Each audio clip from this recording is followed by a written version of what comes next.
Shalom everyone, and today we are going to study about the foundation stone, Jerusalem's secret. It's not just Jerusalem's secret, it is everybody else's secret, because the Jerusalem story is our story, each one of us. So what makes Jerusalem so appealing, so important? Historically, religiously, spiritually, you just name it. One of the most sensitive locations on earth is Jerusalem. There's no gold in Jerusalem. There are no powers in Jerusalem. There's no oil in Jerusalem. It just like for years, it was just a poor city. Still, the name of Jerusalem is just awakening in people's hearts around the world, and we're talking about billions of them, something that nothing else can awaken. It's not a beautiful city, like it doesn't have everybody says Jerusalem is a beautiful city, but if you look at the buildings of Jerusalem, you can find cities with palaces so much more glorious than the simple buildings of Jerusalem. And so what's so special in Jerusalem? It is nothing of the physical eye to see. It is the glorious of the spiritual force that reveals in Jerusalem, and that's what we are here for. The message of Jerusalem, although Jerusalem was the capital of Israel 3,000 years ago, and it's still, for most Jews, it is the eternal capital of Israel, and every Jew prays daily, prays so many times a day after he eats, the regular prayers about Jerusalem, about coming back to Jerusalem, about the redemption of Jerusalem, the resurrection of Jerusalem as the world center for spirituality. That is part of the thinking of a Jew and also non-Jews alike, because Jerusalem is sacred for billions of people, not just for Jews. So what is the message? And we can see it in the Isaiah 56, verse 7. והביאותים אל הר קודשי ושימחתים בבית תפילתי, עולותיהם וזבחיהם לרצון על מזבחי, כי ביתי בית תפילה יקרא לכל העמים. The famous verse in Isaiah, these I will bring to my holy mountain and give them joy in my house of prayer. Their burnt offerings and sacrifices will be accepted on my altar, for my house will be called a house of prayer for all nations. So this is a 27 centuries old prophecy. This vision can be found in every Jewish prayer book for thousands of years. So the vision of Jerusalem as a center for prayers from all over, for all the nations. This vision is so old before the religions that we know started to really control or spread all over the world. But this is the vision that is behind all of it. And now the question is, we want to know the spiritual reason. Why Jerusalem? What's so special in Jerusalem? What happened in Jerusalem on a spiritual level that made it so holy? And again, and what does Jerusalem do to each one of us? And how do we allow that Jerusalem connection to make us better people? Because that's what the name of the story is. So here we go for even what with the prophecy of Isaiah is 2,700 years ago. Here there's a prayer of King Solomon when he dedicates the temple, the first temple in Jerusalem, some 3,000 years ago, and he completes the first temple in Jerusalem, and he prays to God. And in his prayer, you can find it in the book of Kings 2, chapter 8, verse 41, also the foreigner who does not belong to your people Israel, when he comes from a distant country because of your reputation. And King Solomon continues, for they will hear of you great reputation. Your mighty hand and your outstretched arm, when he comes, the foreigner, and prays toward his house, this house, then here in heaven where you dwell, and act in accordance with everything about which the foreigner is calling to you.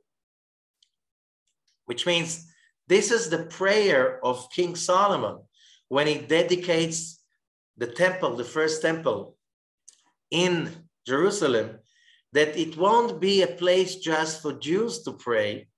Those days they were called Israelites, but also for the foreigner who comes from a faraway country. And you can see them today, every day in Jerusalem, as you see in the picture, people from all continents, from all races, from all religions, from all backgrounds, secular, religious, doesn't matter. They come and somehow they know to touch the walls and connect and just feel that special feeling of connection to God. But again, what does it mean?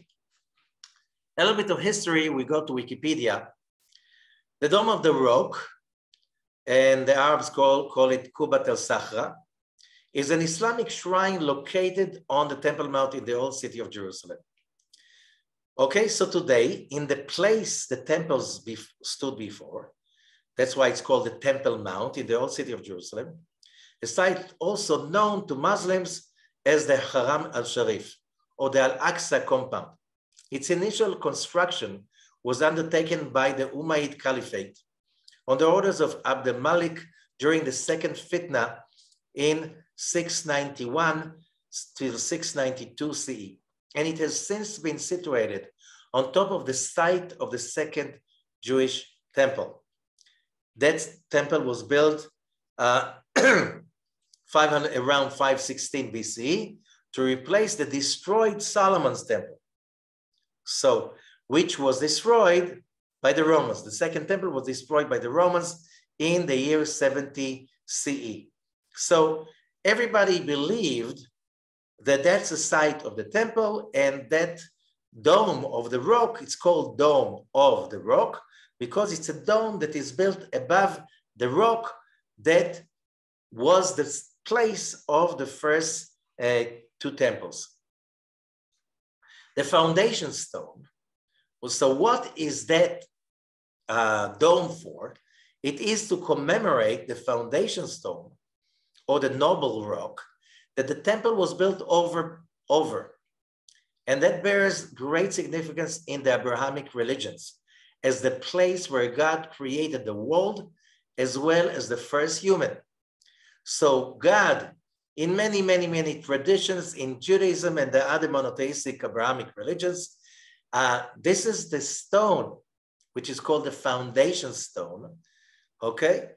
Even Hashtiyah in Hebrew, which means in Hebrew, not just a foundation stone, but also the drinking stone. And we'll go into it. What does it mean, drinking stone? And why is it the foundation stone? Because the whole world, according to many, many legends, among all the monotheistic religions, Abrahamic religions, speak that the world was created from that stone. As well, the first human, Adam, was created from that stone. It is also believed to be a site where Abraham attempted to sacrifice his son, and the place, the binding of Isaac, and the place where God's divine presence is manifested more than any other place, towards which Jews turn during prayer. So when Jews pray, they face this place. The Muslims, the first direction of prayer was this place, Jerusalem, the foundation stone. However, that was changed later on into Mecca. Therefore, this Dome of the Rock is not a mosque, was not built as a mosque. How do you know it was not built as a mosque? A mosque has to face Mecca. And this is a octagon. An octagon is architectural declaration. I'm not facing anyone. I'm in the center of everything. So south of the Dome of the Rock, there is a mosque that is called Al-Aqsa by most people, and people pray over there with their back to the Golden Dome, to the Dome of the Rock, facing Mecca. So that just to show for the Muslims that the place to face when you pray is Mecca and not that. Although still the legend is that where this is a place that Muhammad went to heavens in order to meet the prophets of the previous generations and to be approved. So this is a place to go up to heaven. Where is this tradition coming from? So that's not a new tradition, because when we read Genesis 28, verse 17, we read about Jacob leaving his home and his parents in Beersheba, and he goes to his uncle in Haran, Turkey of today, Kurdish Turkish Kurdistan of today. Now, on the way, he comes to this place, he falls asleep, and he dreams that famous dream about the angels, Jacob's ladder, and the angel climbing up and down the ladder.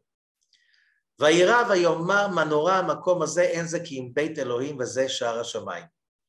He wakes up and he's asked, and as it says Genesis 28:17, then Jacob was awestruck and said, how awesome is this place?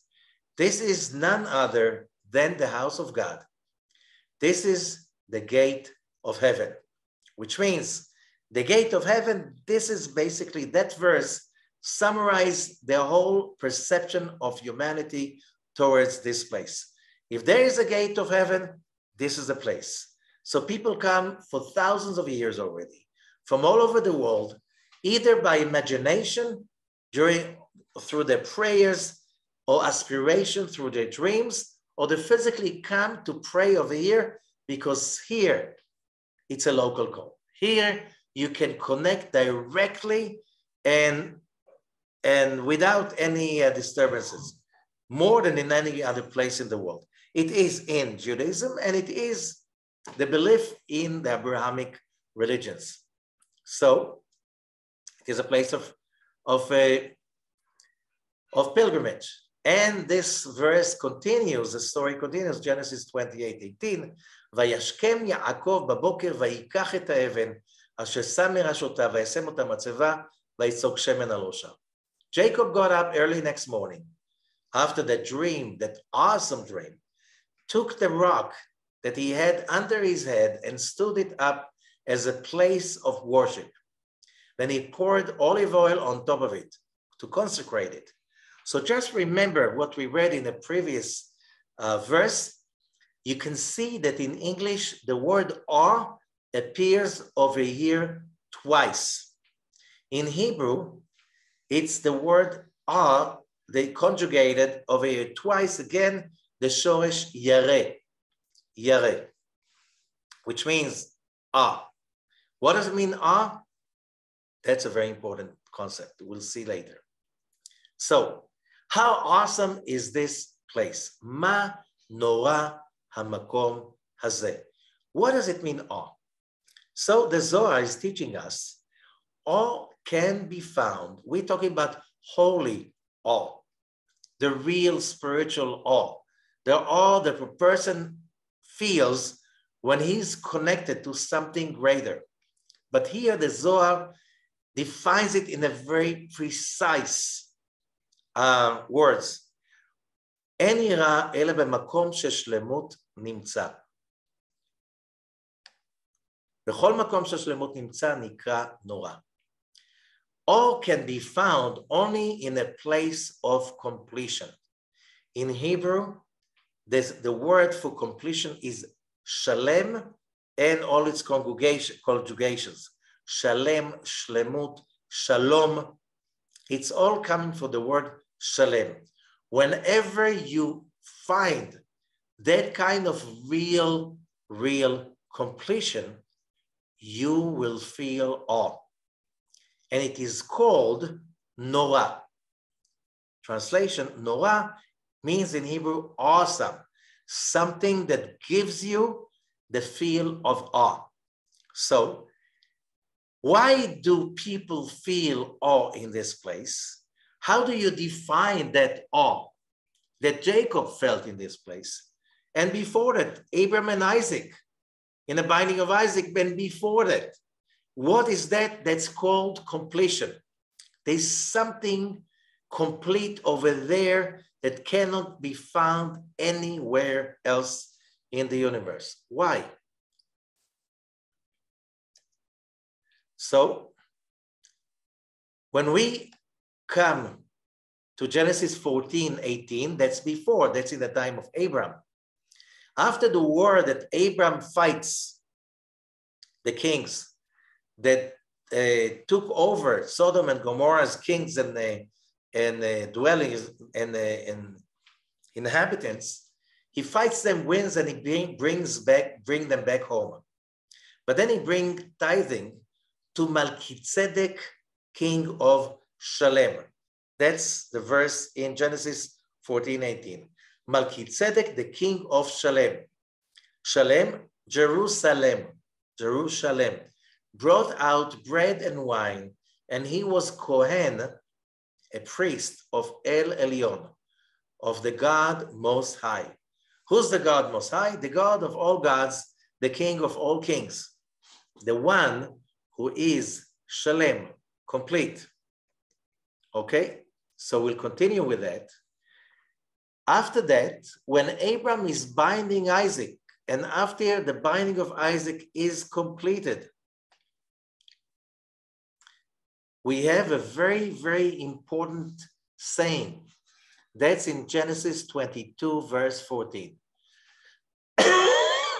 Abraham called the place Adonai Yireh, which can be translated as Adonai will see, God will see, or will see to it. But Yireh is the same source of awe. Yireh, and Yireh, to see, and Yirah, having awe, it's the same letters. And you know, when you can see, when people say, I see, which means I can perceive, when we perceive completion, what we feel experiences awe. And then it says Adonai provides, and this is the place of awe. As it is said to this day, on mountain Adonai Yireh. On this mountain, God will be seen, but again God's awe will be presented. So it's a double meaning. But what the Zohar is saying, the real meaning over here is not in the meaning of physical sight, but the meaning of the real spiritual experience of awe, which is one of the most important levels of spiritual connection. Now, so we go now to Bereshit Rabbah, one of the Midrashim, verse 56:10, and it says over there, Avraham kara oto yirah. שנאמר ויקרא אברהם שם המקום ההוא השם יראה. שם קרא אותו שלם, יראה, שלם, ירושלים. And here we come to the meaning of the word, the name of Jerusalem, Yerushalayim. Abraham called the place Yireh, and he called it Shalem, because wherever there is awe, there is completion, there is Shalem. That also, the name of the place was Melchizedek, the king of Shalem. Shalem means complete. Yireh, Shalem, Yerushalayim, Jerusalem. Which means, what is the meaning of the word Jerusalem? This is the place of the awe of who is complete, Shalem. This is the place of real Shalom, which means peace in one hand, but Shalom means when everything is in completion. and harmony. So let's continue with the same awesome explanation. Genesis 9, verses 12 and 13. And God said, this is the sign of the covenant I am making between me and you and every living creature. Remember, that's the story of Noah. After the flood, he is coming out of the ark, and and God is making a covenant with him and with us, because all the children of Noah. And this is a sign I'm making between me and you and every living creature with you. A covenant for all generations to come, which means every human being who's a descendant of Noah is part of that covenant. I have set my rainbow in the clouds, and it will be the sign of the covenant between me and the earth. So here's a sign, is a rainbow. How's that rainbow connected? First of all, the covenant, the Midrash is saying, that covenant happened on the site of the temple in Jerusalem. That's where it happened. More than that.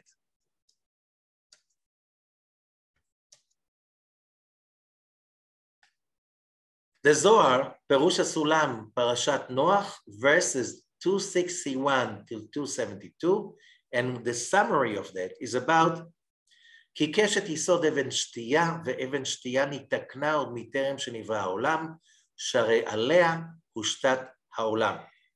As we read that this is a basic tradition among all the Abrahamic religions, the rainbow is a secret of the foundation stone. And the stone was ready before the creation. The world has been found and established on the foundation stone. So, which means the rainbow and the foundation stone, it's the same concept, okay? We know that according to Judaism, nobody can approach the foundation stone because the intensity over there is too high for us. We should be there every day whenever we pray, because the prayers, that's a way to have your prayers offered to the high in the best way, going there in your imagination. But physically, only the high priest, only on Yom Kippur was allowed inside the Holy of Holies that was built around the foundation stone. The same way, Jewish tradition says you're not supposed to watch or to stare at the rainbow. If you saw a rainbow, you say, blessing, Baruch atah Hashem Elokeinu melech haolam zocher habrit. Blessed are you, God, the Lord of the universe, that remembers the covenant, but you take your eyes away because the energy is too intense for us, as it is the energy of the foundation stone. So the Zohar is explaining why the rainbow. Whenever the world, because of people's bad actions, the world is lacking the energy to continue, and the world is in danger of falling apart. You know, people have doomsday prophecies for thousands of years since the flood. The memory of the flood still keep going after us, and therefore every generation somebody comes, some cult is coming with the world is coming to its end. Yes, the world many times is supposed to come to an end because people's wrongdoings. However, whenever the world is getting off balance and is going to come to its end, says the Zohar, the Creator, because of the covenant, remembers the covenant, and he now injects the energy of life to humanity to rebound and to rebalance, so the world can drink the light of life and come back to balance. This is the rainbow. This is also the foundation stone. Both are about one thing: the Creator feeding, injecting our world with energy of life so it won't fall apart. And therefore, in Hebrew, the word Even Hashtiyah means foundation stone, but it means also the drinking stone. So in many traditions, not just in Judaism, all the waters of the world are coming somehow through this foundation stone. We'll see what does it mean, but it means that the world is drinking its life, because the water is a symbol of life, from the foundation stone. Therefore, there is so much importance to this foundation stone, which is basically the world's navel that is feeding the fetus that is humanity and planet Earth. So now we're coming into something more complicated to explain that. That is from the Zohar, Hasulam, Parashat Va'era, verses 32 till 51. It's a whole long article. We're going just to summarize this article, and it's very hard to translate it into English, so I will make my effort to do that. כי כשנברא האדם הראשון, הוא ניתקן מעפר בית המקדש שלמטה. When Adam was created, he was created from the soil of the temple in the physical world. And what is that? שהוא המלכות שנקראת עפר. This is ספירת מלכות, which is called also earth.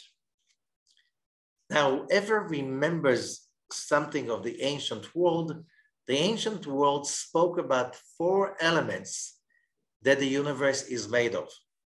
It's not about the physical elements, it's about 4 spiritual frequencies that the world is made of. One of them is earth, afar.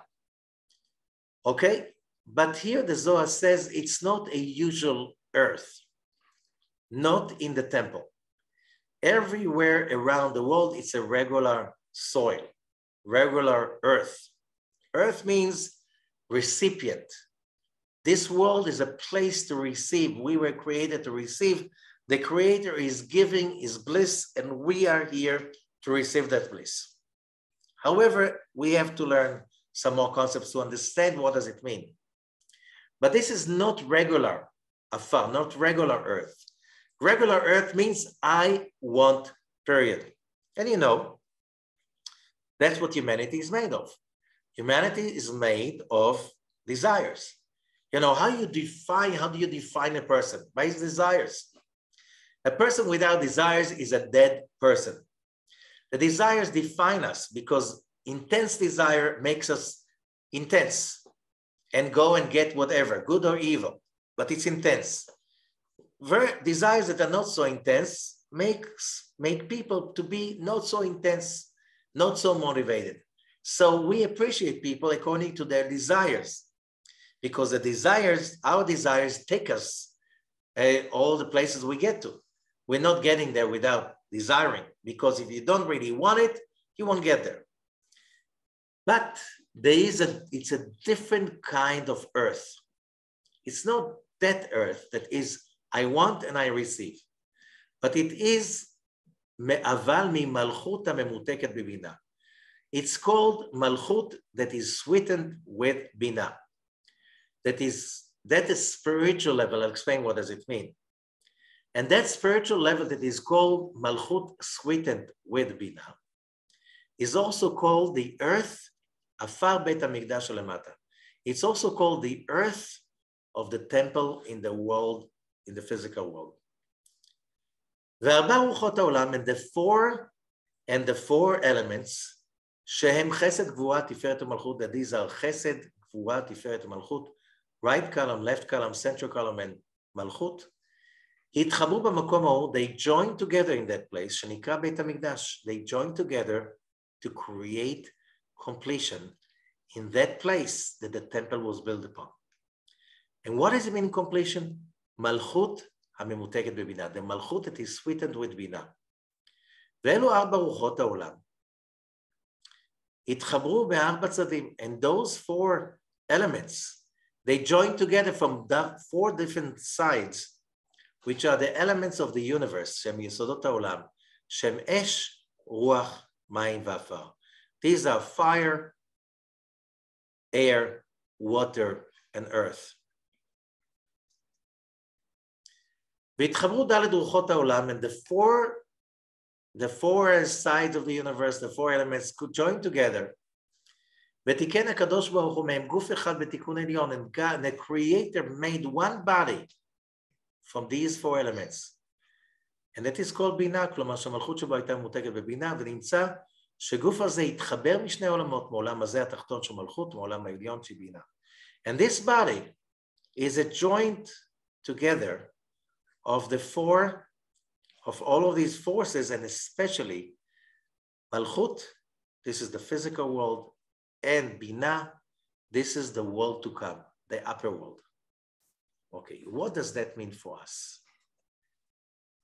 So, in order to understand that, because this is the secret of life, we have to understand that in the beginning, when God created his creation, the main aspect of God's creation was the human desire. Why?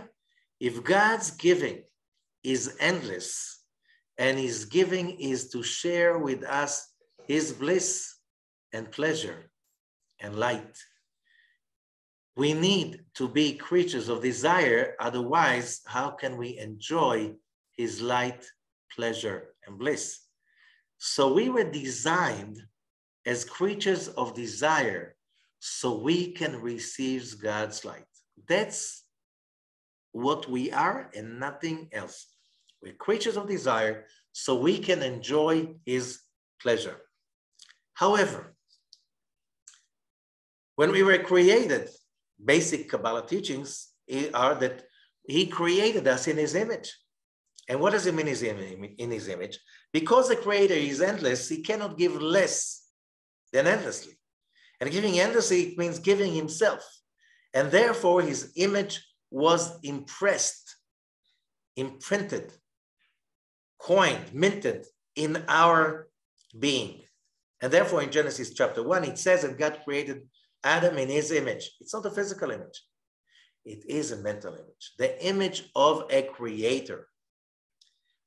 So therefore we have the need, the desire, the urge to be independent like him, to be creative like him, to be sharing being like him, so we can own the enlightenment, the pleasure, and the bliss. Because of that, we could not contain the endless light of the creator. We had to push it out. And the creator created for us this physical world in which we can overcome our negativities, overcome selfishness, overcome darkness, overcome hurdles and obstacles and negativity, and create light out of it. However, when we are manifesting just ourselves, it's when you just want and want and want just for yourself. And that's our natural being. You cannot connect to the light of God because by the law of affinity, only similar entities can communicate. When we are selfish, when we're really connected to the core of earth, me, receiving, I'm in total disaffinity from the light, from God's light. There's no connection whatsoever. And therefore, there is a legend that God, in the beginning, created the universe in judgment, and he had to destroy it again and again. And finally, he created a different version of the universe. He sweetened Binah, earth, with the upper world. And he created a new vessel, a new desire. It's a malchut that is sweetened by Binah. What does it mean? It's a desire to receive. It's an entity that is a desire to receive. However, it is combined with desire to share. He created a vessel, a new kind of vessel, the desire to receive for the sake of sharing. It's a joint forces of all elements, as the Zohar explains right now. And when they join together, they become shalem, a whole, complete. So now, the whole planet Earth is ruled by the first kind of vessel, desire to receive. All the countries of the world, all people of the world, what's controlling everything is the desire to receive, and that's why we see how people are so selfish. However, the core of everything that is manifested in that foundation stone, that's why it says, the foundation stone is that place in which there is no desire to receive for the self alone, selfishness, stupidity, evil, and darkness, because it is dark. Selfishness is darkness. It cannot connect by the law of affinity to the light of God without exploding. Judgment. So there are like two kinds of vessels, vessel 1 and vessel 2. Vessel 1 is the first vessel. This vessel cannot exist without being in trouble all the time, because every time it takes, it goes on fire, judgment. But vessel 2 is the vessel of completion.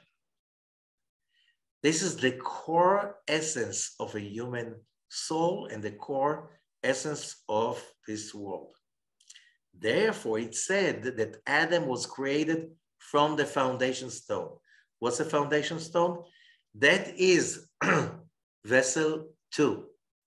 The vessel that is a joint, complete shalom in peace, that has the desire to receive and the desire to share, joined together, like all 4 elements in harmony together. So the body of Adam was a joint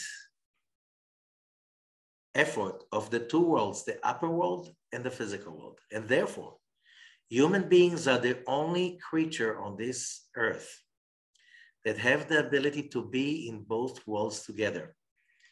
You can do something on a physical sense, totally physical. You feed somebody. Why? Because they're hungry. At the same time, you're doing it because you want to manifest the godliness within you. You want to create justice, harmony, and peace and love in this physical earth, because by doing a good deed, with that intention, you bring the miracle of the light of God to this world. So who can do that? Only human beings. Animals do not have that possibility. And therefore it says that Adam was created from the earth of the foundation stone. But then Adam sinned. So we have humanity, most of us is vessel 1, the judgmental. Every time we hurt somebody, we hurt ourselves. Selfish people are never really happy. He can have joy for a very short time.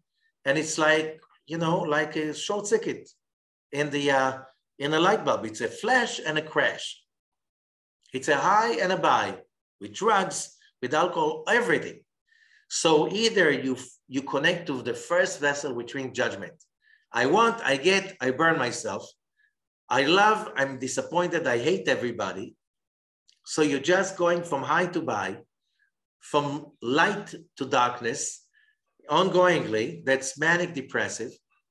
Or you connect to that core within you, that whole place, that complete shalom place.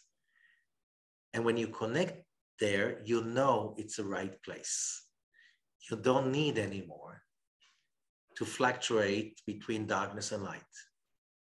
This is the point. This is the frequency every person yearns to reach and to touch.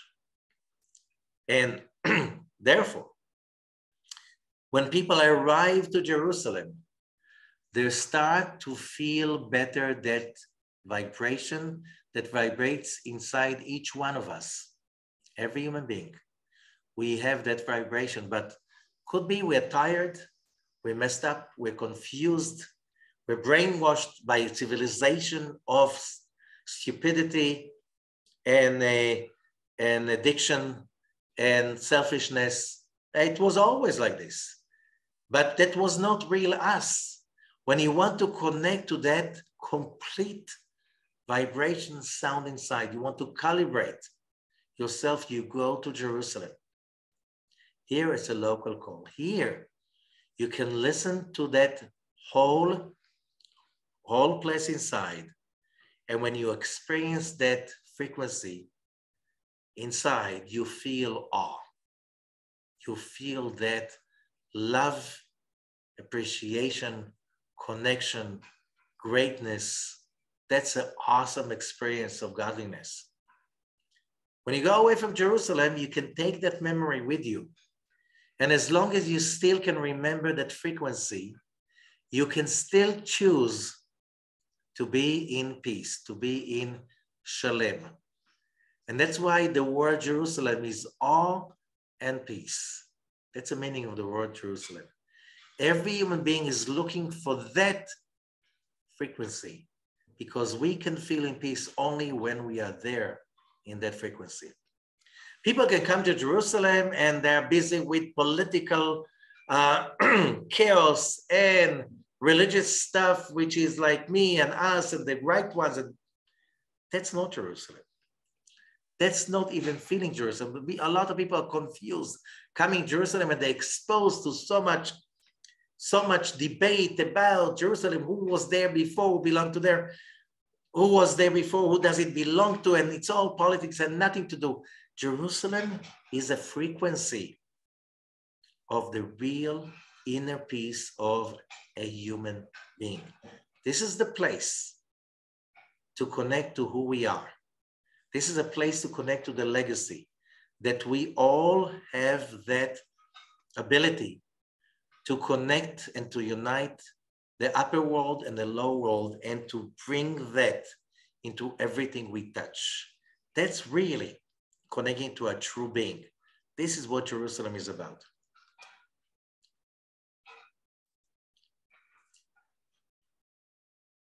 There is also a legend, you can find it in the Talmud, Tractate Sukkah, page 53a.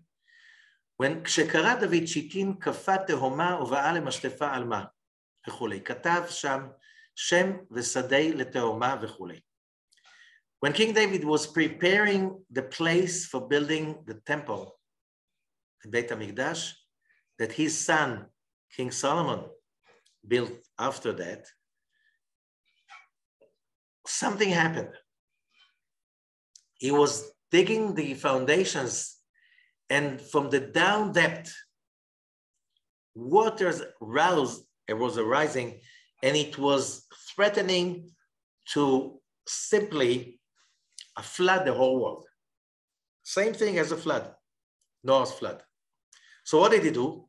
He took a piece of parchment, he wrote names of God, he put it down in that digging, in the foundation, and everything was calmed down. What does that mean? So Rabbi Ashlag, the founding father of modern Kabbalah movement, explains, Shittin, the word Shittin that we're using like as the foundation of the temple, it is a foundation of the temple, the holy temple, and it's being taken from the book of Numbers, chapter 21, verse 18, Be'er chafaru asarim karu nedivei am. It's a well that the ministers dug. What is that well? And what does it mean? The explanation is that in the beginning, what King David was doing was to get ready for people to connect to that energy that is revealing through the foundation stone that you see in the picture. On this foundation stone, the Ark of the Covenant was standing during the first temple. And there is as exact, if you see the carving in the stone, one of them is exactly in the same shape and size of the Ark of the Covenant mentioned in the book of Exodus in the Torah. So we know from there that that's the place that the Ark of the Covenant was stated. But when King David was trying to fix and correct, he revealed the depths, the ravine. What is that? That was vessel 1, remember? That his judgments are very, very harsh, which means the foundation stone is holding the judgment not to destroy this planet. So therefore, the peace of the whole planet is somehow dependent on what's happening in the foundation stone in Jerusalem.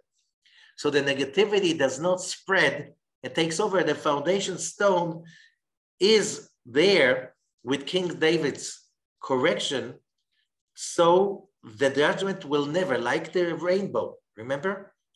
So the whole world drinks, it's not just foundation stone. Even Ashtiya means in Hebrew foundation stone, but it means also the drinking stone.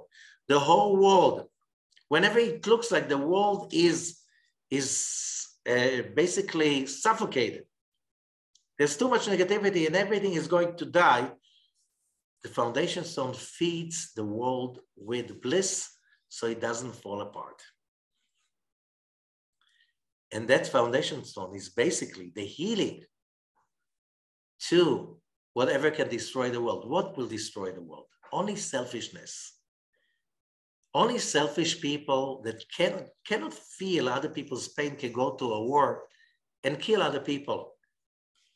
Only when we are really, really busy with our selfish desires that we step on other people's interests without a need.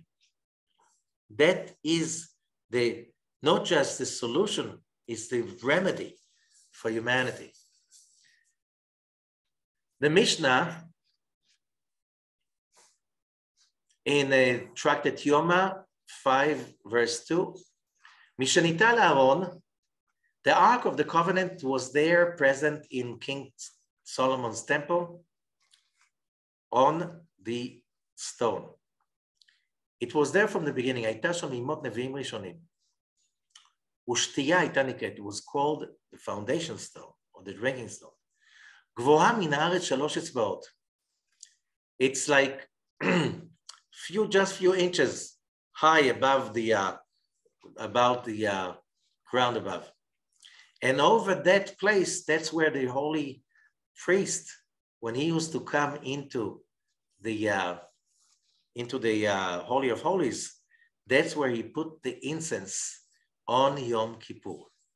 When there was the ark in the first temple, towards the end of the first temple, the ark disappeared and it's hidden since then.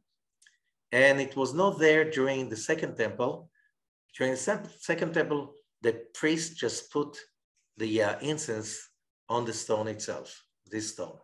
So this is the story of Jerusalem.